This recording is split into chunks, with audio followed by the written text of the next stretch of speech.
Hello, hello. All right, we're going to get into our first lesson, which is about sampling distributions and what we call the central limit theorem. So let's go ahead and get started.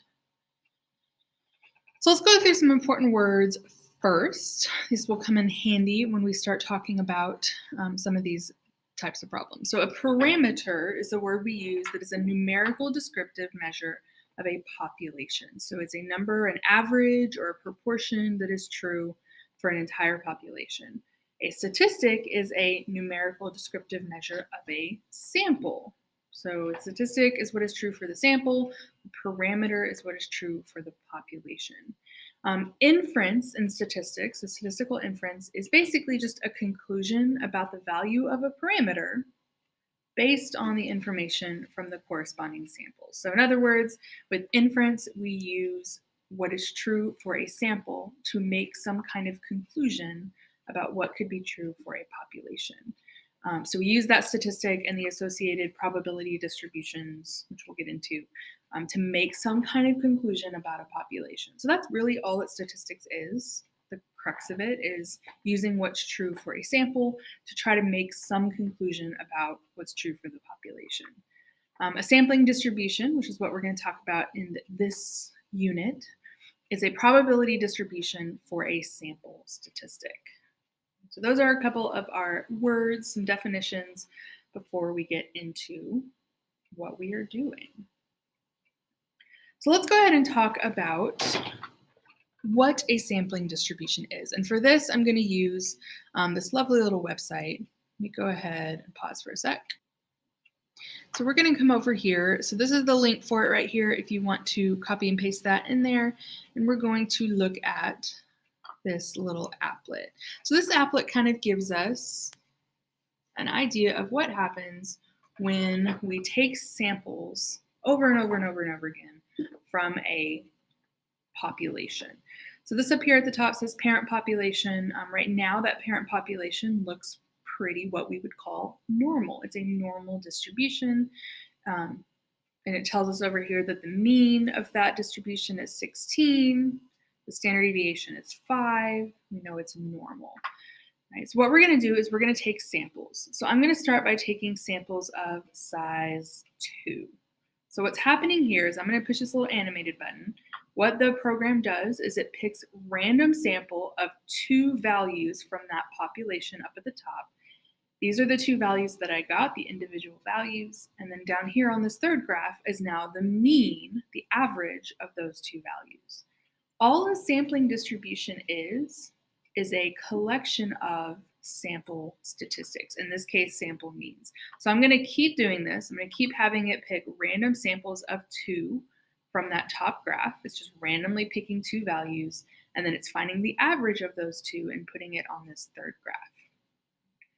So if I keep doing that, I'm going to keep doing it the slow way for a while, and then I'm going to speed it up a bit.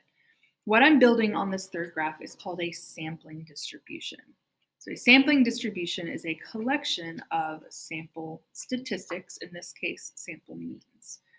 Okay, I'm going to speed it up. I'm going to click this 10,000 button, which is basically going to do all of that 10,000 times. It's going to take 10,000 separate samples of 2 values from the normal model up here, and it's going to put the mean of those 2 on the graph, and it's going to do that 10,000 times in a row. So now we have this new graph that is the means of a whole bunch of samples of size 2 from this original graph. So if you're thinking about like, how do these 2 graphs compare? Well, I can kind of see it's still relatively normal. I can see that it's a little bit skinnier, but I can also see that the center of that graph, kind of where the tallest bar lies, is about the same. In fact, here on this over to the left, it tells me the mean of this new graph is 15.98. which is pretty close to the original mean of 16.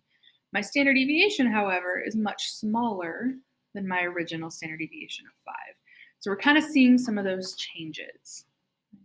Just to show you the comparison, I'm also going to do down here, I'm going to do what happens if we take a mean of, or sample size of, I don't know, let's do 20.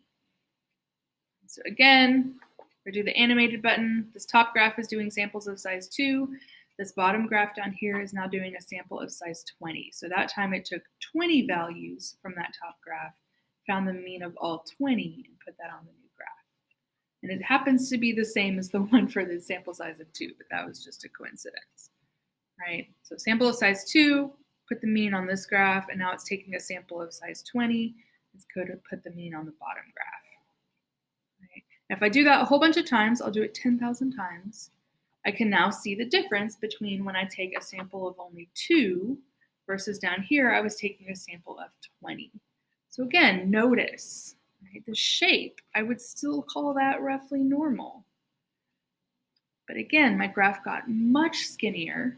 It's now really, really, really close together. But my mean, again, is staying pretty close. So look down here, my mean is 16.01, pretty close to the original mean, but my standard deviation is much, much smaller than my original standard deviation. So I can kind of see that comparison of what happens. So just to go through some of the gist, right? When we look at the differences, so sample size of 2 versus a sample size of 10 versus a sample size of 25, right? What we're going to kind of see is that all of them stay roughly normal, but the bigger sample sizes have graphs that are a little bit more squished together. The standard deviation is much smaller. I also notice that no matter what my sample size is, that the mean, the center of the graph, stays at roughly the same place. So a couple of things. Sampling distribution graphs all seem roughly normal because our population was normal. That seems to make sense. The second thing I notice is that the average or the mean of the sampling distributions is the same pretty much as the mean of the population. And then the third thing we notice is that the variance, or the how spread out the graph is, decreases as n increases. So the graph gets narrower as the sample size gets bigger. So we can see this is for a sample size of 2, this is for a sample size of 10, and this is for a sample size of 25. So the graph is getting much narrower as the sample size increases. But I also want to look at what happens if we start off with a graph that is not normal. So let's look back at our sampling distributions. I'm going to change this top graph to be what we call uniform. Uniform just means that all the bars are roughly the same height. In this example, they are all the bars of the histogram are exactly the same height. So the original mean is 16. The original standard deviation is 9.52. And again, I'm going to do the same thing. I'll do the animated to start with. So it takes a sample size of 2, puts the mean on this graph. Now it's taking a sample size of 20. and it's going to put the mean on the bottom graph. And if I do that a whole bunch of times, I end up with graphs that look kind of like this. So you'll notice for a smaller sample size, we are now something closer to what we would call normal, right? It's got a one peak in the middle, and it is pretty symmetric, but it does kind of look more like a triangle. And also the spread hasn't decreased a whole lot yet. My standard deviation is now 6.76, so it's gone down a little bit. And then by the time we get to a larger sample size of 20, my graph is much narrower, and now it really does look like what we would call normal, right? It's got that kind of single peak, symmetric, kind of lower at the ends, etc. So just to put that, this one on the screen is comparing, or the slideshow is comparing sample size of 5 to sample size of 25, right? We can kind of see that same thing happening. So the big thing takeaway here is that even for a population that had a uniform distribution of a box, the sampling distributions are approximately normal, which is kind of cool to see. Right? The variance and also, or the spread outness of the graph is still decreasing when our sample size gets bigger. So that's interesting. The last thing I want to look at is what happens when we have a distribution that starts off as bimodal. So if I don't think that's an option, so I'm going to do a custom one, and I'm going to make a graph that is bimodal, which means we kind of have two peaks on the graph, right? I'll put a little bit more in the middle. Okay, so then if I go ahead and animate it, it's going to pick 2, and then it's going to pick 20.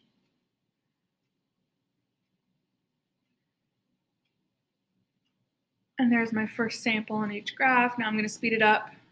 You can kind of see what happens with a smaller sample size versus a larger sample size.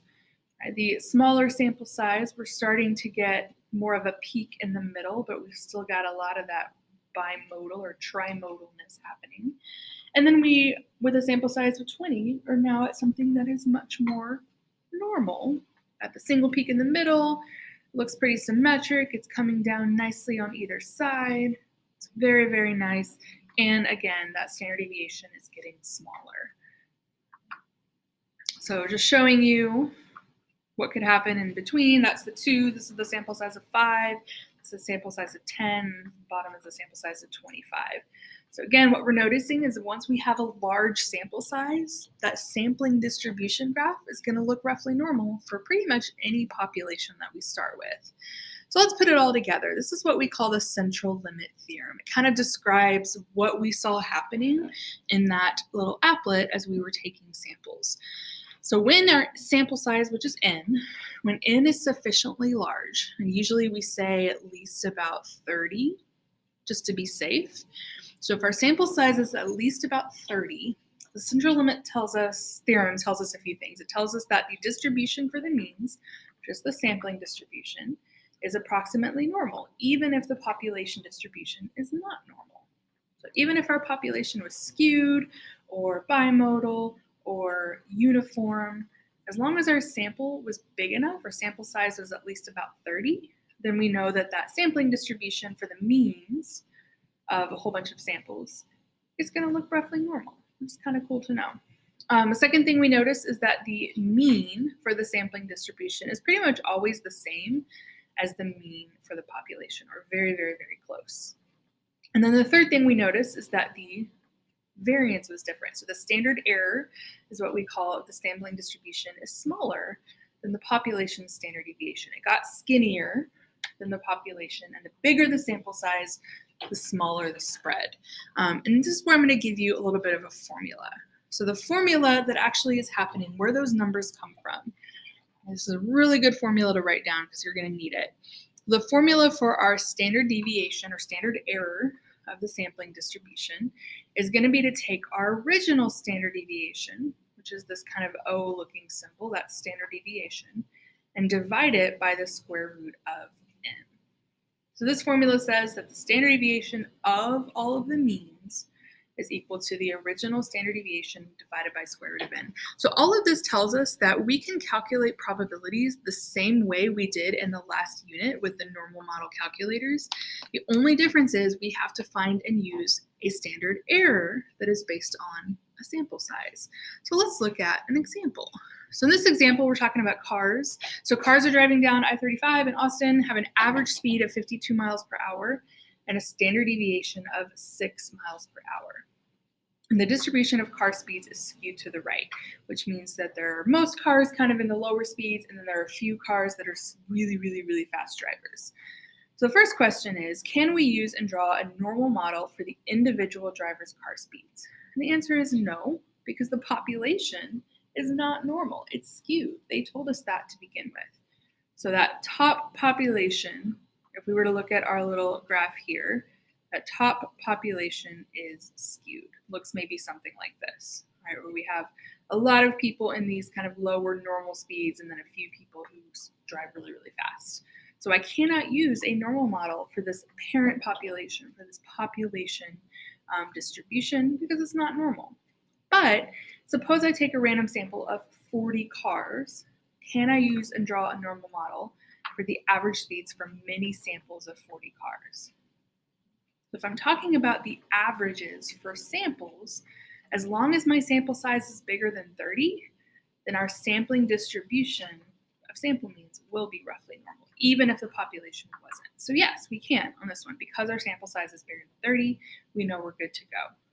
So the mean, remember the mean of our sampling distribution pretty much stays the same as the mean of the original population. So the mean would be pretty much 52 because that was our original mean. So that's what goes in the middle. And then the standard error or the standard deviation of the sampling distribution. Remember, that's where we use our formula. It is going to be smaller because it gets skinnier as the sample size goes up. How much smaller does it get? Well, that's where we take the original standard deviation, which was 6, and divide it by the square root of our sample size. So divided by square root of 40. 6 divided by square root of 40 is 0.95. So on my little graph over here, if we kind of draw this out the same way we did in the last unit, 52 is in the middle. I can get these other numbers to label my little standard deviation marks by adding 0.95 a bunch of times. So 52 plus 0.95, plus 0.95, plus 0.95. On the other side, 52 minus 0.95, minus 0.95, minus 0.95. So that kind of gives me an idea of the average speeds of a whole bunch of cars and what that would look like. So then if I ask questions like, for sample sizes of 40, between what two numbers is the middle 99.7% of average car speeds? We remember back to the last unit, the middle 99.7% is 3 standard deviations away. That's what the empirical rule told us. So 3 standard deviations in either direction would be from 49.15 to 54.85. If I wanted the middle 68%, well, 68% is 1 standard deviation away, according to the empirical rule. So I would go 1 standard deviation below to 1 above. So 51.05 to 52.95. I could also use my normal model calculator to find a probability. So part C, what's the probability that our sample of 40 cars would have a mean speed of 50 or less? So here's my graph. 50 happens at about right there, and then we want less, so I shade less. I can go straight to my calculator, type in my mean was 52, my standard deviation of the sampling distribution, so 4 samples of size 40 is 0.95. I'm going to plot distribution. There's all my numbers, and I want less than, so to the left of 50, 0.0176. So same way I did in the last unit. I just had to find a new standard deviation because now we're talking about that sampling distribution. Part D was the probability that the sample would have a mean speed of more than 53.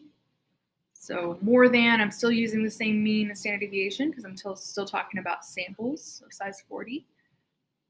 So to the right, 53, calculate, there's my answer, 0.1463. So same way we did in the last unit, we just had to find a new standard deviation. Last example, suppose that in a large high school, the mean height of students is 64 inches with a standard deviation of 4 inches. The distribution of the students' heights is approximately normal. So in this one, our population is normal. So we could answer a question like, what's the probability that one randomly chosen student would be 66 inches tall or taller? So for one student, I'm just using the original population. So I'm not really taking a sample, I'm just taking one student. So in that case, I would use my mean is 64. I would just use the original standard deviation. They told us it was normal, so I know this normal model works. And I want to find the probability that that one student would be 66 inches or taller. So taller, it would be more, so I'm going to do to the right of, and then 66. And it tells me 0.3085. So there's a 0.3085 or 30.85% chance that a student would be 66 inches or taller. But then if I asked you, what is the probability that a sample of 30 students would have a mean height of 66 inches or more? So now we're talking about a sample, and that's when things change, right? We know that on our normal model, the mean stays approximately the same. That's what central limit theorem told us. But it also told us that as sample size goes up, the spread, or how wide it is going to go down. So it's actually kind of more squished, right? So my normal model is a little bit more squished. When we use a little normal model calculator like this, it never really changes how spread out the graph is. It looks the same every time. So visually, we're not always able to see. But in reality, right, when we have bigger samples, that graph is getting more squished. And then where that standard deviation comes from, remember, if it's getting smaller, if we're talking about samples, we have to use that formula. So we take the original standard deviation of 4 divided by square root of our sample size, so square root of 30, gives me 0.73. Right.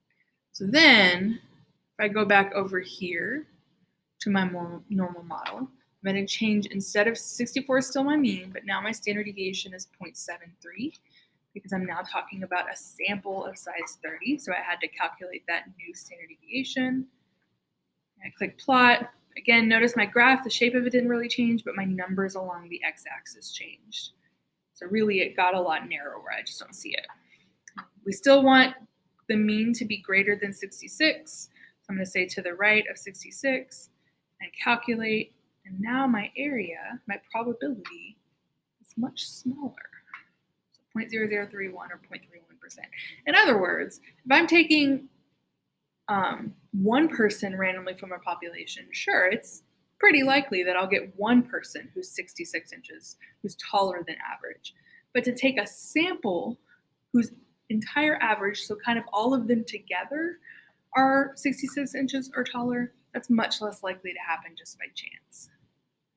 So that's our quick little lesson on sampling distributions. We'll do more practice with this next class. So if you have questions, don't worry, we will practice. I'll see y'all next time.